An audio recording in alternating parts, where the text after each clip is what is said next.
Hi, thanks for joining me today. The topic today is angelic guidance through adversity.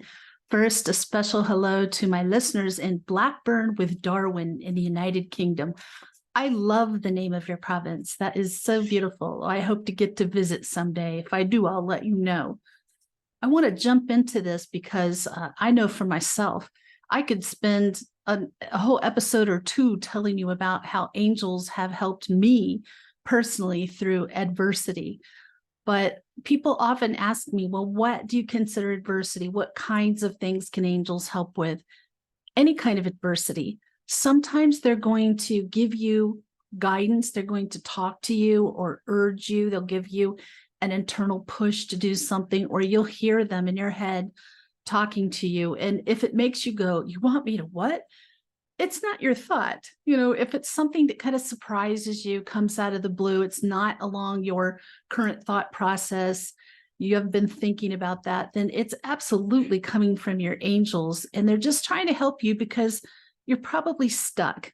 When we're stuck, that's when we need guidance. When we're not stuck, we just need to figure it out, right?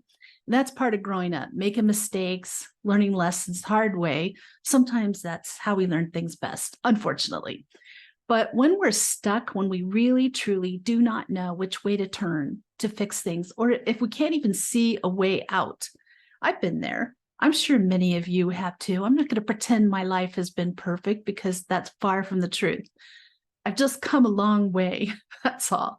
I've learned to overcome, and I've learned to trust my angels. And I will just remind you that it's so important to ask your angels for help, because all of us come to this human existence, this immersive learning, with the idea that we have free will.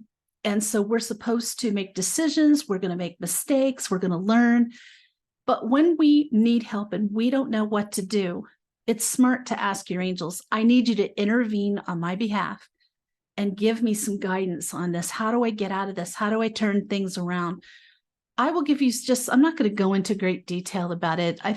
You've heard enough about my personal trials. I'll spare you this episode, but I will say it can be problems with a relationship of any kind that you want to continue the relationship, whether it's, a sibling, a child, a parent, a friend, a neighbor, and you don't know what to do to turn things around, to kind of fix something that's happened. If it can't be fixed, your angels will tell you that too. Mine have told me, do not go there. And they've told me it's not in your best and highest good. And sometimes I don't like that, but I trust them, because if someone or something is not in my best and highest good, it's kind of silly for me to push to keep it in my life, right? That's true for all of us. So if you're given the message that you can't fix this, then you have to accept it. And you have to move on and find a way to live with that. You will get there. It could take some time if it's really painful, but you will get there. I know you will. It can go all the way up to things like you're going to be homeless. You don't know how to feed your children. You don't know how you're going to pay your bills. You've lost your car. You don't know how you'll get to work, or you've lost your job. Now you don't know how you're going to pay your bills. Things of that sort. It can be right up to severe illness. Somebody has been in an accident and their life's hanging in the balance and you need help. It's a lot of different things. I mean, just any serious adversity you face. And please don't do what some people I know do. They get into this comparison thing where they think, well, mine isn't so bad. Such and such has this going on. Doesn't work that way with the angels. You have your own angels and guides that are there just for you. They're only focused on you. You are their only project. So even if that person has a worse situation, they have a team of angels and guides working on it. You do not need to sacrifice yourself, because yours are there just for you and they're waiting for you. They're not helping other people while you're not asking for help. So you're not taking anything away from somebody else. Please don't be a martyr. Please get the help you need. Please reach out for it. Sometimes, I think a lot of time, it's easier to ask your angels for help than it is to ask another human being, because you don't have to worry about your pride. You don't have to worry about being embarrassed, because your angels don't have judgments like that.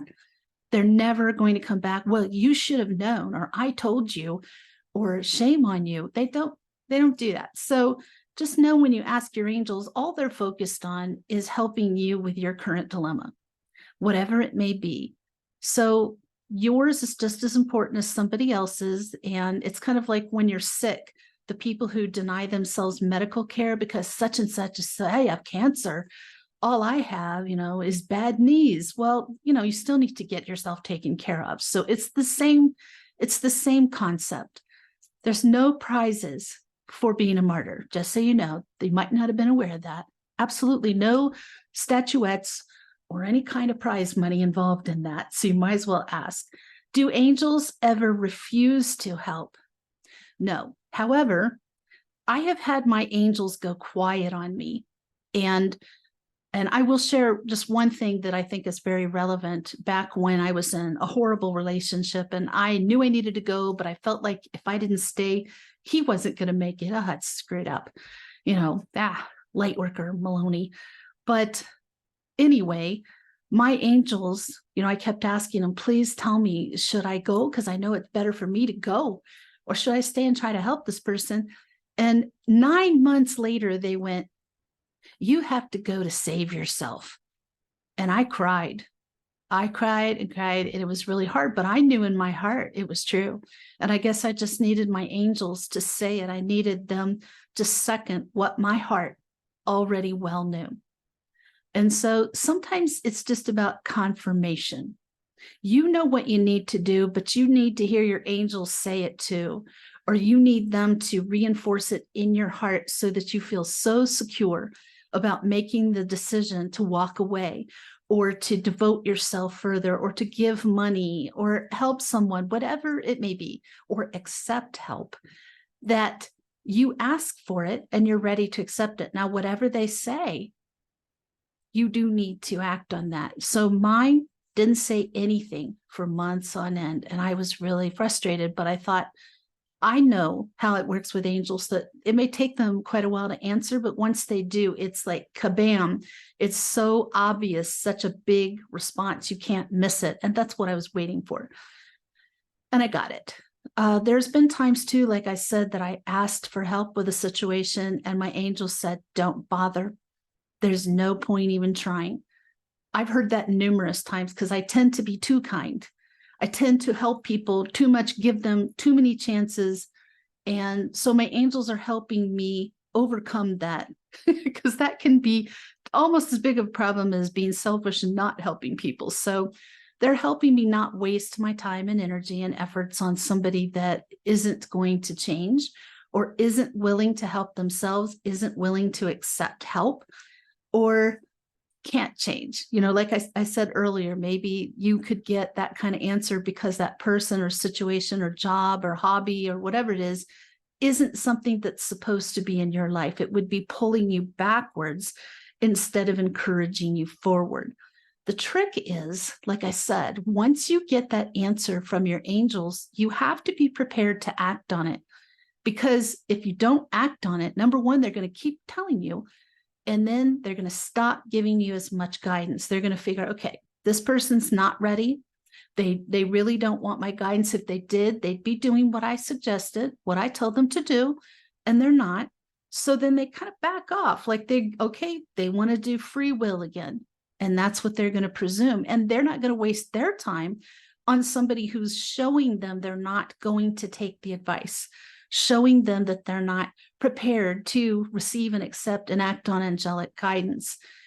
To me, it's very much like having a trusted, wise mentor that you go to, and you go to them with a serious issue and they tell you what to do, and then you just ignore it completely. It's the same thing. Do you think they're going to want to continue being your mentor? Do you think they're going to be eager to give you any more of their time, attention?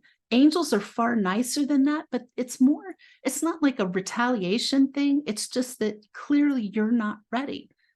If you were, as soon as you got that advice, you'd be ready to go because you want it so badly. So don't do it for the fun of it. Don't ask them and then ignore them. There's been times, years ago, about 10 years ago, probably at this point, my angels were telling me, you need to write a book, you need to host a show. And I honestly was just trying to survive day to day. I was in that terrible relationship. It had really broken me down, very abusive in a lot of ways. And I kept telling them, I am in no shape to do any of that. But when I am, I will. They continued telling me, but over time they slowed down when I said, okay, I can't do it now. I know you don't understand this because they've never been human. They don't understand things like having a breakdown. They don't understand being abused. They don't understand dark nights of the soul and all of that. So you tell them, I hear you and I respect you and I'm going to act on that as soon as I can. And then you've got to be prepared to do that. So as soon as I was ready, I told them, when I felt like I had recovered quite a bit, I said, okay, let's start with the show. And I actually started it was a radio show, and I've had multiple different platforms I've done my show on. And it used to be a call in and people would ask questions and get answers from their angels. And I've done all kinds of different type of shows regarding angels. So I've been doing this about 8 years now. And they were really happy, but then they're like, don't forget, you need to write a book. And so when things got a little better for me, like things were clearing up, I felt like I could handle it. I said, all right, what do you want me to write? And they just started like putting all these words, like I felt like it was pouring out of me and I had to sit down at my laptop and just write. And even during COVID, I was writing a lot of it. In the early parts of COVID, I would go to a coffee shop just to be around some other people. And I would type for hours and it would just flow out of me. And I felt like I didn't even hardly have to think about it. It just was, like the first 9 chapters of that book just came right out. And so, okay, all right. And then it wasn't long after that they're like, now you need to start doing this. No, it was before that they said, you need to do this type of session where it's called Meet Your Angelic Guides. I'm like, okay, what is it? Do you like come in and meet people? And they were like, no, you're going to tell them our names. You're going to tell them the names of what their angels and guides look like and their messages for them and tell them about their angels and guides. And okay, so they gave me the outline and I started that actually before I even started the radio shows. So that was actually happening. They've been telling me all of these things. They continue to tell me things, like they had me write that angel journal recently and published that. And I'm working on another journal they want me to do. So they keep me busy. They just say, okay, now you're writing this. And I tell you this because sometimes people are still expecting to hear these angels with their ears. And even for me as a medium, I generally hear them in my head like a thought. But I say again that it's out of context for my own thinking. It's thoughts and words I would not say or hadn't been thinking of. It surprises me or it interrupts my train of thought. So it's clearly not mine. And it's always positive and it's something that's going to be helpful for people. So it's of the light and it's, things that are uplifting. If you're hearing messages in your head that are not those things, that if they sound dark and scary and violent, that's not angels. So just be aware. Once in a while, I do hear angels with my ears. And when I do, it's like they're shouting. So I think I'm just distracted and they're telling me like in my head and I don't hear it. So they start shouting and then I hear it with my ears. And it usually makes me laugh because I'm like, okay, I hear you. Got it. You can settle down now. I got it. I keep a little in my journal, in my angel journal. I write down what my angels tell me. Answers, I write down instructions, guidance they give me because I don't want to forget it. So I write down the day, the time. That's why I set up that angel journal I published on Amazon is like that. So it tells you the date, the time, exactly, what you saw, heard, felt, so that you can start tracking this. And the more you hear a message, the more urgently your angels want you to do it. I mentioned something earlier I really want to touch on because I've been seeing more and more people going through one, the dark night of the soul. If you've had one, you know what it is. And if you don't, let me just tell you, it's when you get hit by one thing after another, just seems to be just sweeping the feet out from under you. It can be deaths of people that you really love, really close to each other. then getting really sick, then your car is broken down, you got to get a new one or get an expensive repair, and then plumbing issues at your house, and one thing after another hitting you. Just can't get your breath, can't get your feet under you, and it brings you into this energetic dark hole that's hard to get out of. So if you're in a place like that, more and more are, because the world's chaotic and it's a little crazy right now, let's face it. If you're in a place like that, you need your angel's guidance more than anybody does. You need to be talking with them. You need to be sharing your feelings. You need to be asking them for comfort. Just surround me with your energy. Hold me in your energy. You can visualize that as the angels surrounding you with their wings, but it will fill you with such peace and calm and just this loving, warm energy. It's beautiful. And if you're in a dark night of the soul, you need that. It's kind of like your angels can help you get one leg out of that hole so you can start pulling yourself out, because it's very hard to get out of a dark night of the soul by yourself. And if you do try it by yourself, it takes much longer to get out. I've gone through 3 of those, and the last one just about took me out. So I have great compassion for people who are being hit like that right now. And a lot of them that I see have never heard of a dark night of the soul. So in my first book, that Let Your Angels Lead, there's an entire chapter about dark night of the soul and how to get out of it. And I put that in there because it is very much tied to angelic guidance. It's very much tied to severe, numerous adversities hitting you one after the other. You can understand how that would be so devastating for a person. I think a lot of people who are homeless right now have been in a dark night of the soul. That's been a big part of it. I personally think that that's evil that does that. Evil that goes after people and tries to take them out emotionally, mentally, and then physically. And I'm just not going to stand by and let it happen. So I'm going to tell you, here's what you can do when you're in a situation like that. Here's how to start. Here's how to get the first toe out of that dark night of the soul. Here's how to get your foot out, get the leg out, lift yourself out the rest of the way as quickly as possible, because it's like the longer you're in it, the more it saps hope from you. And that's dangerous. You don't want to be in a place where you're truly hopeless. There's always reason for hope and faith. Never forget that. And always know you're being watched over, you're being guarded and guided. But if you don't ask for that help, then they're thinking you're still trying to learn on your own. Even if you're in a dark night of the soul, they figure, okay, I guess they want to figure this out themselves. Maybe you do, but you don't have to. And it can be a team effort to get you out. And then you'll know how to help other people. You'll recognize it in other people, and you can give them some advice as to how they can get out of that, because it is really, really difficult. And if those of you listening, watching right now who are in one, I'm so sorry. I feel for you very deeply, but this will end. You will get out of that. If you want to get out, you will get out. And your angels can help you do it faster. So no matter what's going on, even if it's not you, every single night, I'm asking angels to help people I know who either don't or won't or can't ask for help themselves right now. I'm putting protection around people that I know are under a dark attack. I am putting protection under people who just seem to be hit by one thing after another.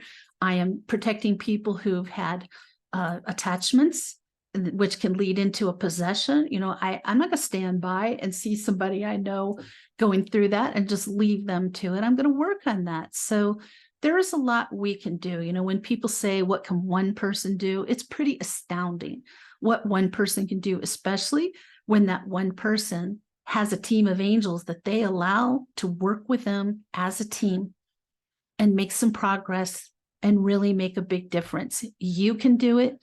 You, every one of you out there has the ability to do that. And I encourage you to find a few friends who like angels, who are into it, and work on this together, of really building your faith and your hope in God and the angels, that they're there for you. They're going to help you. Ask specifically for what you want, but I will caution you, don't tell them how to do it. I learned that the hard way. If you don't tell them how to do it, they have a million different ways they can accomplish what you need done that you might never know exists. And you could actually be hampering them by telling them, do it this way. And so I just say things like, hey, I need to be well by this date. I have to be well, and sometimes they'll, guide me towards a supplement or guide me towards, something, a little recipe that's going to help clear things up. And I get bronchitis pretty easily, and they'll help me get well. And friends will drop by out of the blue with cures for me. And I end up getting well by that date. But if I said, help me get well, make me take vitamin C 10 times a day, what it is, whatever it is, you're really cutting yourself short, because you can't possibly know all of the options the angels have. It's kind of like they know everything that's happening behind the scenes and everything that's going to happen to you. So let them use that amazing ability to help you. Now, I'm going to be continuing this topic over on Patreon, and it's going to be specifically ways to overcome adversity when life is hard. And I know it's really hard for many, many people right now. So I know a lot of you need this. Join me over on Patreon. You don't have to join to enjoy some of the things that I post. And some things, even if you're not a member, I post it like 3 days after members read it. And then you can get a 7-day free trial and read and watch all my videos. So that's option 2. I just don't want to cut anybody out. Next Sunday, I have a really fun topic for you. It is ancient symbols and their meanings. Now, I am going to be describing the symbols on the podcast because most people are listening on a podcast platform. But if you really want to see them, you could also go over to my YouTube channel, Ivory, LaNoue, and check it out there, and you'll see them if you have any doubt about what they are. But that's going to be fun. I look forward to that. And in the meantime, may your angels surround you. May your angels protect you every moment, every day of your life. I'll see you next week.